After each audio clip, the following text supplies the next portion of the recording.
Հարգելի գործընկերներ, շատ շնորհակալ եմ հրավերը ընդունելու համար, մասնակցության համար, մեր որոշ գործընկերներ ընթացքում կմիանան։ Ինձ համար անկեղծ ասած այնքան լավ օր է այն իմաստով, որ այսքան լավ մարդկանց մի տեղում վաղուց չէի հանդիպել ու այսպես հին շփումները, հին լավ օրերը հիշեցինք, երբ որ շփվում էինք, քննարկում էինք տարբեր հարցեր։ Ողջունում եմ ձեզ Հայաստանի ձայնը կոնֆերանսում, համարենք այն բացված։ Այս միջոցառումը, հարգելի հետևորդներ, տեղի ունենում հատկապես այսօր երկու պատճառով։ Մայիսի 3-ը մամուլի ազատության միջազգային օրն է եւ ես շնորհավորում եմ զանգվածային լրատվության միջոցների բոլոր աշխատակիցներին, լրագրողներին, խմբագիրներին, տեխնիկական անձնակազմերին, ընթերցողներին, մեր մասնագիտական տոնի առթիվ ցանկանալով դիմադրողականություն եւ համբերություն։ Իսկ արդեն վաղը Երևանում մեկնարկում է Հայաստան-Եվրոպական միություն Անդրանիկ գագաթնաժողովը, որը եւս մեկ առիթ է եվրոպական բարձրաստիճան պատվիրակությունների մեր եվրոպացի գործընկերների ներկայությամբ խոսելու Հայաստանում ժողովրդավարության վիճակի, քաղաքացիական ազատությունների եւ բոլոր այն արժեքների մասին, որոնք ընկած են այդ թվում եվրոպական քաղաքական համակարգի հիմքում։ Լրագրողներին ուղղված իմ բարեմաղթանքը դիմադրողականություն եւ համբերություն պատահական չէր։ Թեև Հայաստանում խոսքի եւ մամուլի ազատության ոլորտում խնդիրներ եղել են միշտ, որևէ տեղ եւ որևէ իշխանություն չի սիրում լրատվամիջոցներին եւ լրագրողներին, բայց հատկապես վերջին 8 տարիներին Հայաստանում զանգվածային լրատվության միջոցները մեծ թվով առանձին լրագրողներ ենթարկվում են իշխանությունների կողմից կազմակերպվող հետևողական համակարգային հարձակումների, սկսած շինծ ու քրեական գործերից ու ֆիզիկական սպառնալիքներից մինչև սոցցանցային հարձակումներ, բարոյահոգեբանական տեռոր, անձնական ու խոսքի ազատության սահմանափակումներից մինչև լրատվամիջոցների եւ լրագրողների դեմ դատական հայցեր, ծանր ֆինանսական պարտավորությունների հետևանքներով, կառավարող ուժի ու նրա արբանյակ սունկայքերի ու սոցցանցային էջերի կողմից գեներացվող ատելության խոսքից մինչև հրապարակային հայհոյանքներ եւ հասցեական վիրավորանքներ, խտրական վերաբերմունքից մինչև լրագրողների ընտանիքների անդամներին ու անգամ անչափահաս երեխաներին ուղղված սպառնալիքներ, ուղիղ եթերում բռնության կիրառումից մինչև լրագրողի աշխատանքի խոչընդոտման այլ դրսևորումներ, բռնության գործադրմամբ կալանավորումներ, խուզարկություններ, գույքի առգրավումներ, գովազդատուների վերահսկողություն եւ ուղղորդում։ Ակնհայտ է, իրենց սանձարձակ երկրի ղեկավարին եւ առհասարակ բարձրաստիճան պաշտոնյային падգամավորին ոչ վայել պահվածքի ինդուլգենցիան ստացել են քաղաքական ղեկավարությունից, որոնց գործողությունները շատ հաճախ որևէ հակազդեցության չեն արժանանում միջազգային համապատասխան կազմակերպությունների կողմից։ Այդ մասին վկայող բավական խոսուն ապացույց է այն, որ Հայաստանը մամուլի ազատության համաշխարհային վարկանիշում էական վատթարացում է արձանագրել 34-րդ տեղից նահանջելով 50-րդին։ Ըստ լրագրողներ առանց սահմանների կազմակերպության 2026 թվականի զեկույցում նրանք այդ մասին նշել են, մեր մեդիա դաշտը մնում է ծայրահեղ բևեռացված, իսկ լրագրողները դառնում են ատելության խոսքի եւ քաղաքական ճնշումների թիրախ։ Այս ցուցանիշը սակայն ցանկում Հայաստանի դիրքը ներկայացնող թիվ չէ։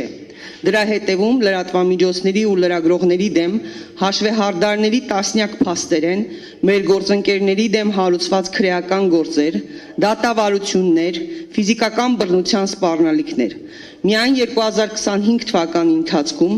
ավելի քան 17 լրատվամիջոցի դեմ 37 հայցադիմում է ներկայացվել։ Վիրավորանք կամ զրպարտություն համարվող տեղեկությունները հերքելուց զատ նաև գումարային ահռելի պահանջ է ներկայացվել լրատվամիջոցներին։ Այդ գործերով 17 լրատվամիջոցից պահանջում են ավելի քան 66 միլիոն 700 հազար դրամ փոխհատուցում, որը չի ներառում դատական ծախսերը։ Բազմաթիվ են լրագրողների դեմ պաշտոնյաների կողմից անձամբ կամ իրենց թիկնապահների միջոցով բռնություն կիրառելու դեպքերը, մեր մի շարք գործընկերների ապօրինի կերպով արգելել են լուսաբանել պետական հաստատությունների աշխատանքները, պաշտոնյաների կամայական որոշումներով դադարեցնելով նրանց հավատարմագրումը։ Մամուլի դեմ իշխանությունների արշավն ունի համակարգված հետևողական բնույթ։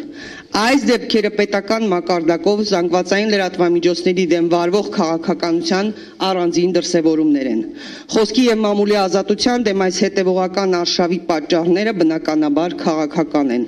Ամեն օրվա հետ ավտորիտար դարձող գործող իշխանությունը փաստացի զրկված լինելով հակակշիռների ու փոխզսպումների որևէ կենսունակ մեխանիզմից վտանգ է զգում միայն մամուլից։ Լրագրողների հաճախ տաժանակիր աշխատանքի շնորհիվ է հասարակությունը տեղեկանում իշխանական սանձարձակությունների, ամենաթողության, ապօրինությունների մասին։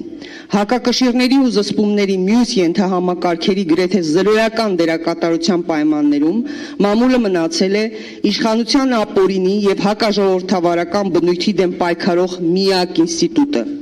Դրա համար էլ մեծ թվով նախկին լրագրողներից կազմված գործող իշխանությունը լրատվամիջոցներին հայտարարել է որպես դասակարգային թշնամի եւ ամենակեղտոտ մեթոդներով պայքարում է մամուլի եւ լրատվամիջոցների դեմ։ Հարգելի գործընկերներ, այսօր Երևանում մեկնարկած գագաթնաժողովը արդեն իսկ հնչած մի շարք հայտարարություններ ավելի բացահայտ են դարձնում երեսպաշտության, երկակի ստանդարտների անթաքույց դրսևորումները, որոնցով Եվրամիությունը առանձին վերցրած երկրներ վերաբերվում են Հայաստանում ժողովրդավարության, այդ թվում խոսքի ազատության խնդիրներին հանուն իրենց աշխարհաքաղաքական շահերի, աջակցելով ակնհայտ ավտորիտար գործող իշխանությանը։ Բոլոր այն արժեքներն ու հավատամքները, որոնք ժամանակին դրված են եղել եվրոպական քաղաքական համակարգի հիմքում, այսօր վերածվել են ընդամենը աշխարհաքաղաքական խնդիրների լուծման էժան գործիքների։ Մեր խնդիրն իհարկե եվրոպական պատվիրակություններին բողոք ներկայացնելը չէ։ Նրանք առաջնորդվում են ոչ թե ժողովրդավարական արժեքներով, այլ աշխարհաքաղաքական շահերով, որոնք ենթադրում են գործող իշխանության աջակցություն եւ նաեւ առաջիկա ընտրություններում։ Առաջին հայացքից կարող է տարօրինակ հնչել, բայց այսօր այստեղ բարձրաձայնելով Հայաստանում ժողովրդավարության ազատությունների խայտառակ վիճակի մասին, մենք անուղղակիորեն պաշտպանում ենք հենց եվրոպական արժեքները եւ պաշտպանում ենք եվրոբյուրոկրատիայի երեսպաշտությունից։ Իսկ մեր աշխատանքի նպատակը ժողովրդավարության, իրական ժողովրդավարության պաշտպանությունն է, որը չի կարող գոյություն ունենալ առանց ազատ խոսքի եւ լրատվամիջոցների։ Հայաստանի ժուրնալիստների միությունը առանձնահատուկ շնորհակալություն է հայտնում իր միջազգային գործընկերներին, լրագրողների Եվրոպական ֆեդերացիային եւ լրագրողների միջազգային ֆեդերացիային, նրանք մշտապես եւ համարժեք արձագանքել են մեր ահազանգերին, քանիցս հանդես են եկել ընդդեմ հայաստանյան լրատվամիջոցների, լրագրողների, հաղորդավարների նկատմամբ իշխանությունների կողմից հակաիրավական գործողությունների, քաղաքական հետապնդումների։ Որոշ դեպքերում նրանք Հայաստանի իշխանություններին ուղղված շատ խիստ առաջին մակարդակի ահազանգ կոչով են հանդես եկել, քայլեր ձեռնարկելու կոչերով դիմելով նաև Եվրոպայի խորհրդին լրագրողների անվտանգության հարթակին, որը եւս քանիցս առաջին կարգի ահազանգեր է հնչեցրել։ Այսօրվա կոնֆերանսում մենք խոսելու ենք սակայն ոչ միայն մամուլի դեմ կիրառվող բռնաճնշումների սահմանափակումների, այլ ավելի լայն համատեքստում քաղաքացիական ազատությունների վիճակի մասին։ Ուրախ եմ, որ մեր կոնֆերանսին բացի գործընկեր զանգվածային լրատվամիջոցներից մասնակցում են նաև հեղինակավոր իրավապաշտպաններ, փաստաբաններ, որոնք վստահ եմ իրենց զեկույցներում, ելույթներում իրավիճակը լավագույնս կներկայացնեն, հատկապես մարդու իրավունքների ու ազատությունների իրական վիճակը Հայաստանում։ Մաղթում եմ բոլորիս արդյունավետ աշխատանք